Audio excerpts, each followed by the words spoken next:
Y ahí le presentas tú. 8 de la mañana con 6 minutos. Tengo que asumir un error que cometí y que... se me perdió el nombre de la persona, pero que me hace caer en cuenta en el error y creo que es oportuno decirlo. Aquí está, José Romero. Gracias, José. Está pilísimas, José. Muy amable, muy amable. No era Luis Almeida el hombre de la servilleta. Luis Almeida es del PSC. Era Luis Villasís del Movimiento Popular Democrático. Él era el que andaba con la servilleta y los nombres de los integrantes de la Pichicorte. Así que hago la corrección del caso y le agradezco a José Romero por estar pilísimas, más despierto que yo. Eso es por falta de café. No me quiero justificar, pero es por falta de café. Ya que le traigan un cafecito al señor Alexis Moncayo, por favor, en la producción, para que se nos despierte. Ya lo tenemos ahí, ya lo veo.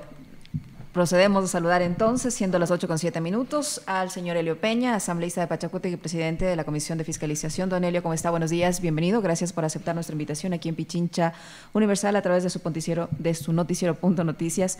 Le saludamos a Alexis Moncayo y quien le habla, Licenia Espinel. Mi primera pregunta tiene que ver con la situación electoral. Los resultados se han vuelto adversos, en esta vez para Pachacuti y su candidato a la presidencia de la República, Yacu Pérez. El señor Guillermo Lasso lo supera por alrededor de 18,000 votos.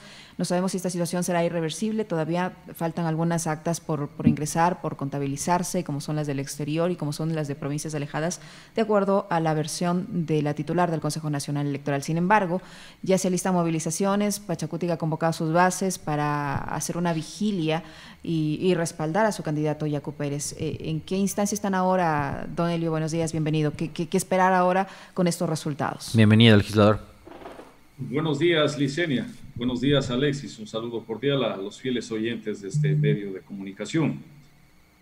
Sí, realmente que la preocupación no es solamente de la organización Pachacuti, sino más bien del pueblo ecuatoriano, o de la mayoría al menos, en el sentido de que nos dejan muchas dudas, más dudas que certezas en el tema de que la voluntad del pueblo ecuatoriano manifestada en las urnas el 7 de febrero pasado se puede poner o corre en riesgo en la mesa del Consejo Nacional Electoral. Nosotros sabemos que este Consejo Nacional Electoral ha sido seriamente cuestionado antes del proceso, durante el proceso y obviamente después del proceso. Esas son las cosas que nos preocupan. El movimiento indígena ha hecho un pronunciamiento legítimo, pero para no llegar a esto quisiéramos más bien que el Consejo Nacional Electoral ponga de manifiesto todo el poder que tiene para garantizar la transparencia y sobre todo la ecuanimidad, la imparcialidad en este proceso electoral tan delicado que, si bien es cierto, el segundo, que entraría a segunda vuelta, los márgenes, la diferencia son mínimos. En todo caso, sobre esta situación tiene que ponerse de manifiesto la transparencia y sobre todo la garantía desde el Consejo Nacional Electoral y obviamente de las juntas provinciales electorales. Una vez superado todo este proceso electoral, legislador, y por precisamente eso que usted señalaba hace un momento, el pésimo manejo, la mala administración, la mala organización, las dudas, la incertidumbre, la falta de certezas, de claridad y de transparencia con el que se ha manejado este proceso, ¿usted considera que Atamaín, Verdesoto, Pita, Cabrera y Acero deberían ser sujetos de una convocatoria, de un llamado a juicio político?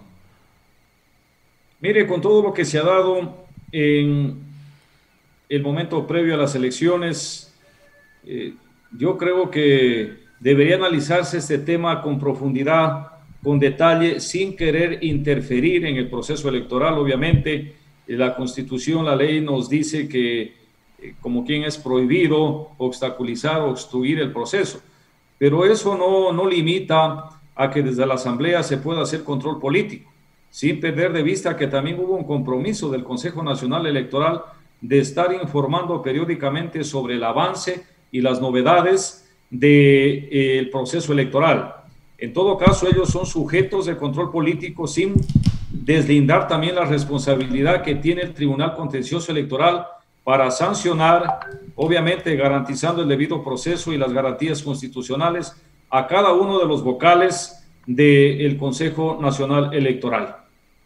Asambleísta Peña, una vez que se superen todo este conteo de actas, que se superen todas las instancias que la ley da para que ustedes tengan el conocimiento del resultado, y si ese resultado aún así les es adverso, ¿van a aceptarlo? ¿Democráticamente van a aceptarlo? Digo yo porque hay el temor de que si esto sucede, como está hasta ahora, al menos hasta lo que se conoce ahora, que el señor Lasso pasaría a la segunda vuelta y no el señor Yaco Pérez, se intente revertir esto a través de la fuerza, a través de la vía de la movilización, de la protesta, o podemos tener la seguridad de que ustedes, me refiero a la organización política como tal, van a aceptar el resultado sea cual sea. Mire, nosotros los aceptaremos siempre y cuando el Consejo Nacional Electoral garantice la transparencia, la imparcialidad y sobre todo cumpla con la normativa legal. Nuestro líder Yaco Pérez ha sido claro en las declaraciones reiteradas que ha dado y llegaremos hasta las últimas instancias. Eso es lo que el marco jurídico que nos queda. Por lo demás, de nuestra parte y al menos de la mía propia, con absoluta claridad de que tenemos que garantizar la democracia, esa participación libre del pueblo ecuatoriano en estos procesos. Pero está de por medio también la acción y el accionar del Consejo Nacional Electoral. La actuación de Diana Tamaint, asambleísta Peña, ¿cómo la califica usted? ¿Qué es se esperaba más quizás de ella? Bueno, yo le digo de la presidenta del Consejo Nacional Electoral, yo calificaría al cuerpo colegiado, al cuerpo colegiado que ha dado mucho que decir en todo, inclusive en las calificaciones de las candidaturas. Inclusive corrimos el riesgo de no tener la papeleta para parlamentarios andinos, pero ventajosamente pudieron superar ese problema. Se imprimieron mal 6 millones de papeletas del binomio presidencial, ¿no? Así también todo eso se llama, por donde quiera que la veamos, una negligencia administrativa de quienes están al frente del Consejo Nacional Electoral. Es cierto que la sanción menor, si cabe el tema, podría caer en un funcionario de intermedio, no sé, pero la responsabilidad política en el mejor sentido de la palabra la tiene el Consejo Nacional Electoral. Por lo demás, también decirle de que este tipo de peleas internas que se dieron con absoluta incoherencia, no poniendo de manifiesto el interés nacional, sino más bien intereses particulares de los grupos políticos. Sabemos que algunos consejeros responden claramente a sectores políticos, por eso inclusive salen a adelantar criterio equivocado, por cierto, sobre quienes van a la segunda vuelta. Todo eso es cuestionable. Yo, como el que más cuestiono la acción que pusieron en mucho riesgo, inclusive las candidaturas de algunos actores políticos, y lamentablemente eso nos deja también serias dudas sobre el accionar. Hoy mismo estamos viendo de que no hay un espíritu de cuerpo en el Consejo Nacional Electoral para defender la democracia, sino más bien criterios divididos que abonan a pensar que hay intereses muy particulares que obedecen a los intereses de los grupos económicos apoyados de ciertos sectores políticos. Asambleísta Peña, ¿cree que hubo apresuramiento por parte del Consejo Nacional Electoral en difundir ese conteo rápido y también apresuramiento del lado de los candidatos que se sentían ganadores o en cierta medida en el sentido de que podrían pasar a una segunda vuelta? Porque si tal vez esperaban un poco más el señor Yaco Pérez por los resultados, no estaríamos viviendo esta situación ahora. Efectivamente es así, Licenia, eso no está en duda. Hubo un apresuramiento, pero ese apresuramiento dejó ver con claridad la expectativa que tenían y el interés que tenían ciertos vocales del Consejo Nacional Electoral, como quien diciendo, quien va a la segunda vuelta es mi candidato. Y eso en democracia, al menos ellos que son los llamados a garantizar la libertad, la transparencia, la ecuanimidad, una actitud negativa de aquellos. Entonces todo esto ha creado el malestar en la ciudadanía. La expectativa lanzada, ese conteo rápido, si bien es cierto es rápido, pero también sabiendo que había un margen mínimo de diferencia, debieron actuar con la mayor prolijidad, esperar los resultados finales. Yo, como el que más respeto, sé lo que es una acta rezagada que hoy se le ha dado otro nombre, hemos participado en estos procesos Y si contamos voto a voto todo aquello, se va a definir quién va a segunda vuelta. Pero lo malo es que crearon una falsa expectativa de lado y lado. Entonces, estas son las cosas que cuestionamos en este tema, que el pueblo ecuatoriano está a la expectativa. Le noto a usted con un espíritu bastante crítico, asambleísta, de lo que está sucediendo, cosa que particularmente me complace, porque no veo ningún tipo de complicidad a pesar de su origen político, y digo, eso habla muy bien, sobre todo por su rol de legislador, y usted como legislador también tiene que fiscalizar y es presidente de esa comisión de fiscalización. ¿Usted considera que fue entonces un error haber anticipado esos resultados del conteo rápido? Y yo lo que quisiera es ir un poco más hacia el origen de la conversación y la pregunta que al inicio le planteaba Licenia. ¿Cómo entender ahora entonces que quienes en el 2017 gritaban a los cuatro vientos que hubo fraude y ahora dicen no, esperemos que los resultados son transparentes, que el proceso se ha llevado de buena manera, que por aquí por allá ya no quieren recuento de votos, etcétera, etcétera? ¿Cómo ve usted esa suerte de incoherencias y de contradicciones de cierta clase política de nuestro país? Porque ahora ya no quieren, digamos, el relajo que trajeron antes en 2017 a Quito, a los exteriores del CNE, mejor dicen no, ya no.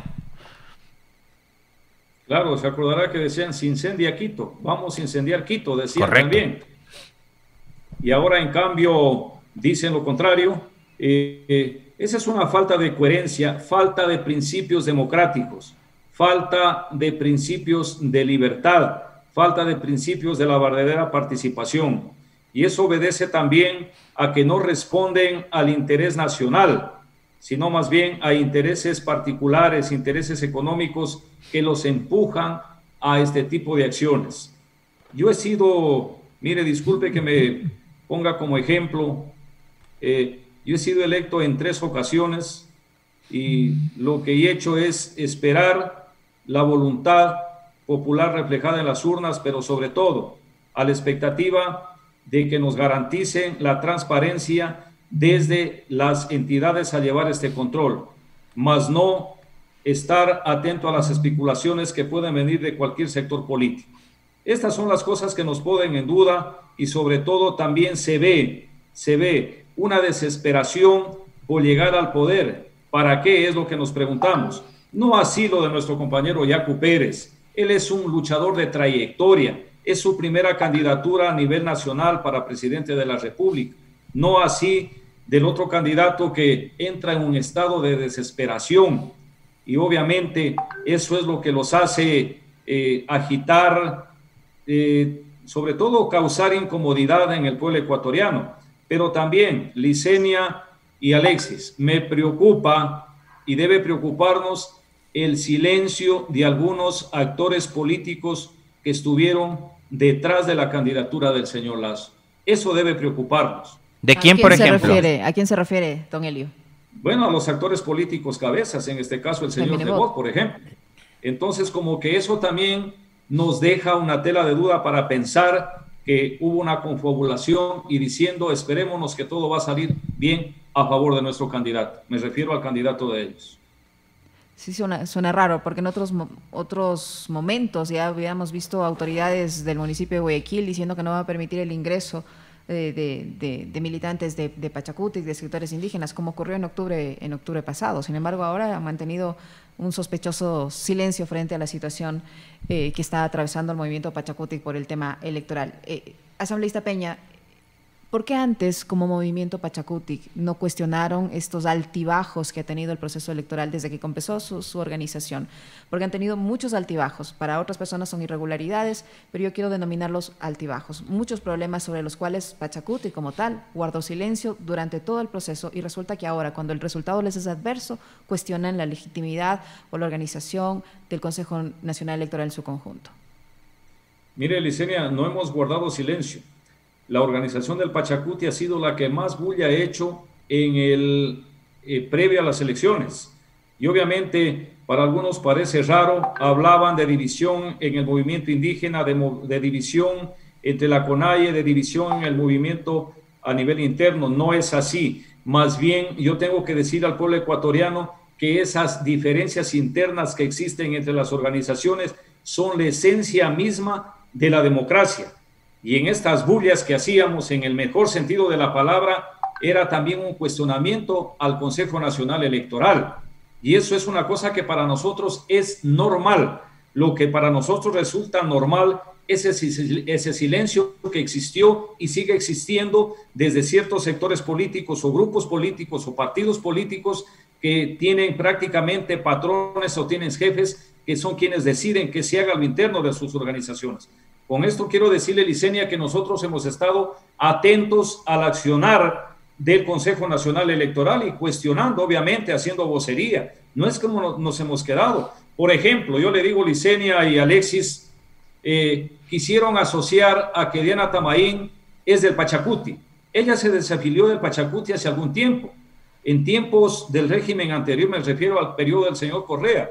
Desde ahí ella no es del Pachacuti. Hacer notar que nosotros, como Pachacuti, tuvimos una candidata que fue la compañera Cecilia Velázquez para que sea integrante del Consejo Nacional Electoral, pero lamentablemente el Consejo de Participación no la designó y está ahí Diana Tamaín, que ella no es de las filas del Pachacuti, es de las filas de la CONAIE, sí, obviamente. La CONAIE tiene una afinidad con nuestra agrupación política, pero ella no está afiliada a las filas del Pachacuti.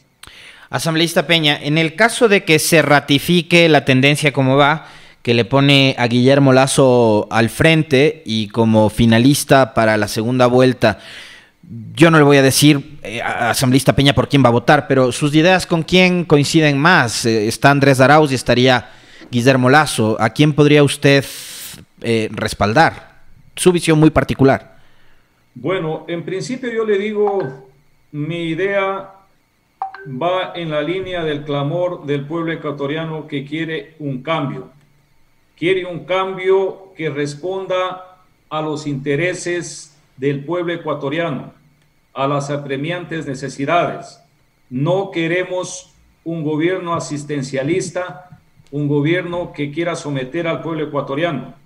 Eso va en contra de la libertad. Y si me pregunta a quién apoyaré, yo le diría, nuestra organización es orgánica, tomaremos una decisión a nivel de colectivo, que obviamente muchos están diciendo, sí, pero eso será una resolución de los dirigentes y eso no es endosable. Efectivamente puede ser así, pero en el tema de la disciplina partidista o de movimiento tomaremos una decisión colectiva. Son las 8 de la mañana con 23 minutos, 8:23 minutos. Conversamos con don Elio Peña, asambleísta de Pachacuti, presidente de la Comisión de Fiscalización. Vamos a los temas de la Asamblea, legislador Peña. Ayer devolvieron esta ley denominada de la dolarización al Ejecutivo porque no cumplió los requisitos. ¿Qué pasó con esa normativa? ¿Qué requisitos no cumplió y qué se debe esperar ahora? Bueno, decirle que el tema de la ley económica urgente tiene que tener requisitos constitucionales. Y en sentido general y sobre todo por lógica jurídica es el tema de urgente y necesario. Entonces por ahí va el tema de que ha sido cuestionado desde la unidad de técnica legislativa y ha sido devuelto. Aquí se habla de que se le quiere pretender dar al Banco Central una autonomía, una independencia, que no está mal, en principio no está mal, pero la forma como quiera manejársela, poner una independencia y una autonomía del Banco Central en manos privadas y obviamente puestos desde el Ejecutivo, en que tenga influencia la banca privada, yo creo que deslinda todo aquello, deslegitima todo aquello de la autonomía y de la independencia en favor de los intereses del pueblo ecuatoriano. Esa ha sido la línea gruesa que ha hecho que se devuelva este proyecto, que obviamente será revisado y si el presidente cree conveniente lo enviará de nuevo. Pero yo, así como Elio Peña, sí quisiera manifestar que siendo este un condicionamiento del Fondo Monetario, preferiría que sea el gobierno que viene, independientemente de quién sea, retome estas actividades para aterrizar en la realidad que está el país viviendo y tomar una decisión, inclusive con la nueva asamblea. Eso no quiere decir que estamos deslindando responsabilidad, pero sí sorprende que de manera apresurada quieran meter una ley económica urgente que ya el CALE ha dicho que no es tal. Asambleísta Peña, en tema de fiscalización, en esta semana se ha presentado un nuevo pedido de juicio político, lo ha hecho el día de ayer Pavel Muñoz, en contra del ministro de Salud, Juan Carlos Ceballos, ha presentado al menos 9 razones por las cuales debería ser enjuiciado políticamente el ministro de Salud, que priorizó la vacunación de su mamá a la del resto de ecuatorianos, pero digamos que esa es como la cereza del pastel, porque lo que hay detrás es el pésimo manejo desde que asumió la cartera de Estado, un saldo negativo de más de 40,000 muertes por la pandemia, y etcétera, y un larguísimo etcétera. ¿Qué va a pasar con los juicios políticos? Hay otro que fue planteado ya por el asambleísta por Bolívar, Ángel Sin Maleza. ¿Cómo va el trámite de estos dos procesos en la Asamblea Nacional? Mire, Alexis, hoy por usted me informo que el asambleísta Pavel Muñoz ha presentado un segundo juicio, un pedido de juicio, porque ya tenemos el del asambleísta Sin Maleza. Bueno, yo le diría que tienen que seguir el trámite correspondiente. Si ya han ingresado, entrarán a ser calificados por el CAL. Aspiramos que lo hagan esta semana, pero también manifestarles que en el tema de la ley orgánica de la función legislativa se ha legislado en el sentido de que Presidencia de la Asamblea ya no diga que hay vacíos, sino más bien que se apresuren, que se aceleren y que se cumplan los plazos establecidos.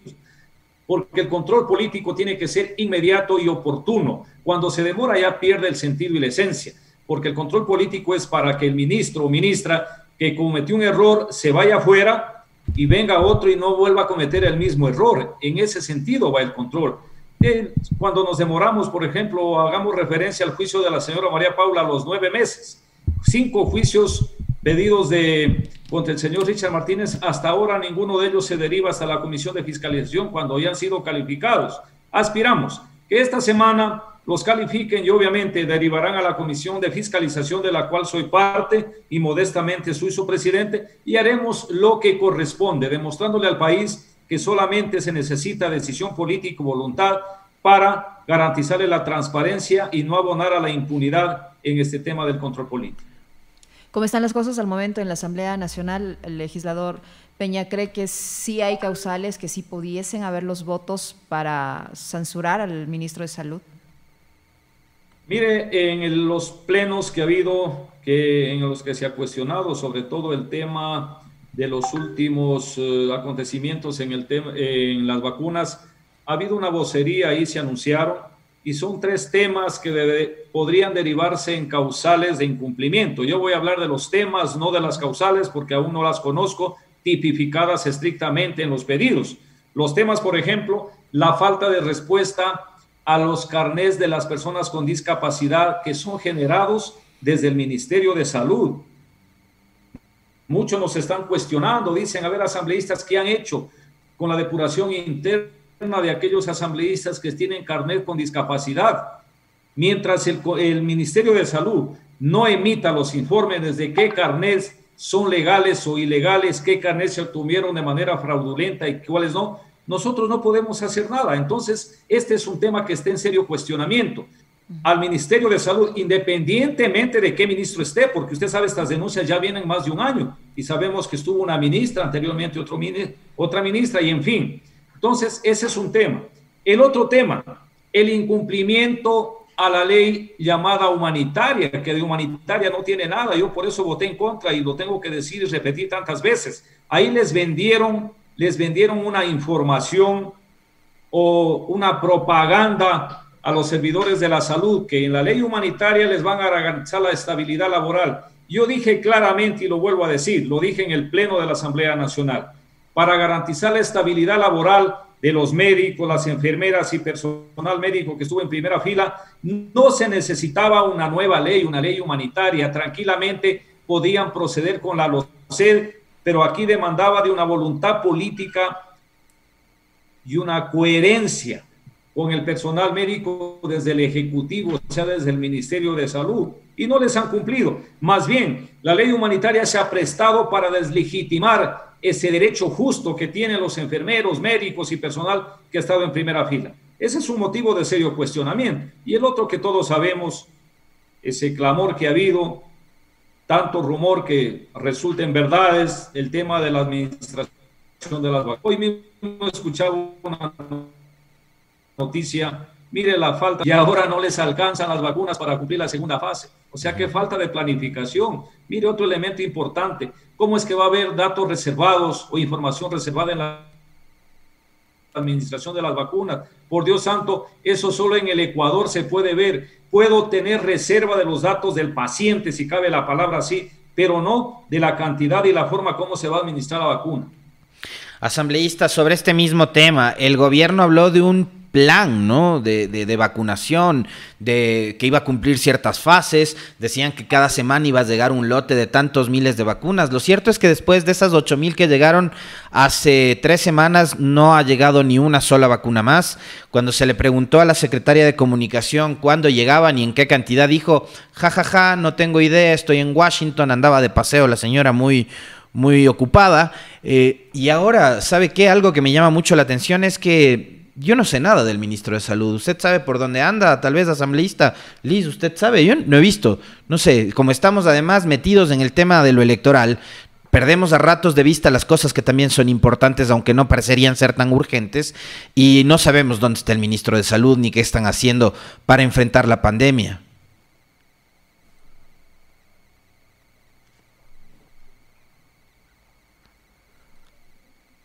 Asambleísta Peña, le decía que no sabemos qué es de la vida del ministro de Salud y si se sabe algo de la llegada de las vacunas, porque se han ofrecido lotes que iban a venir al país cada semana y de eso nada, de las 8,000 que llegaron hace 3 semanas, nada más.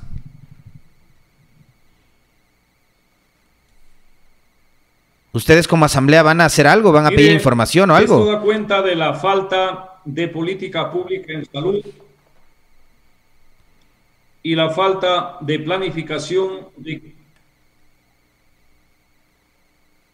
de quienes están al frente.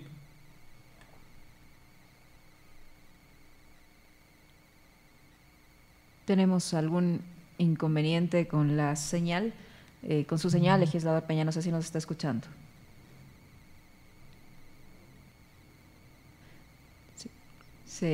Lo perdimos. Se frizó la conexión. En todo caso hemos escuchado, me parece que ya lo están reconectando allí, pero bueno, en todo caso hemos escuchado al legislador Helio Peña, el legislador de Pachacutic, presidente de la Comisión de Fiscalización, estaba pronunciándose sobre esta desorganización. Ahí sí lo teníamos, ahí lo tenemos, legislador Peña, le escuchamos, se nos perdió momentáneamente su conexión, usted le estaba respondiendo a la pregunta de Alexis en el sentido de dónde estará el ministro de Salud, que en estos días no ha aparecido y que no se sabe mayor cosa de la nueva llegada de las vacunas, más allá de que se anunció que el próximo 18 de febrero llegarán un lote mayor que el primero de vacunas de Pfizer. Asambleísta Peña. Bueno, mire, todas estas cosas nos dan cuenta de que no existe una política clara, una política eficiente en salud, pero también la falta de capacidad administrativa del ministerio.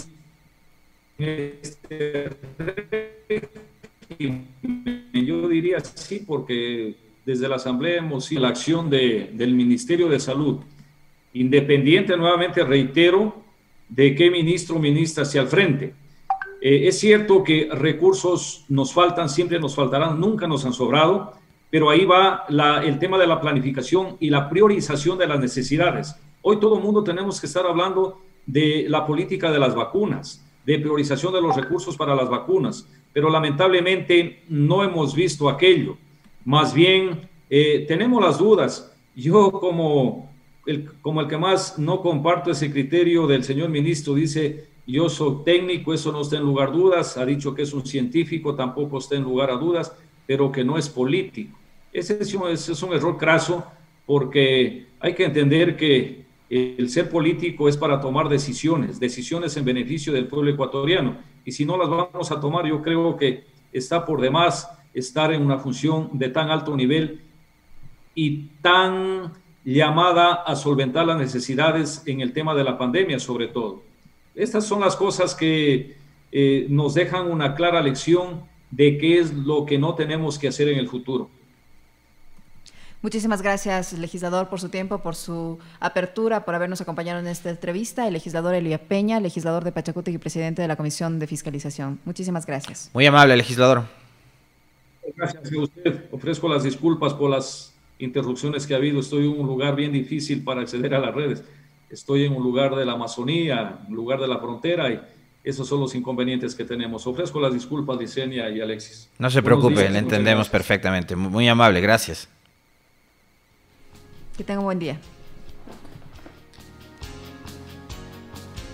8 de la mañana con 36 minutos, 8:36 minutos, tiempo de hacer una pequeña pausa para continuar conversando esa vez ya con el señor Nicanor Moscoso, presidente del Consejo de Expertos Electorales de Latinoamérica, CELA, sobre la situación electoral. ¿Quién va o no a la segunda vuelta? Lo sabremos en los próximos días, pero mientras tanto analizaremos este escenario con el señor Moscoso.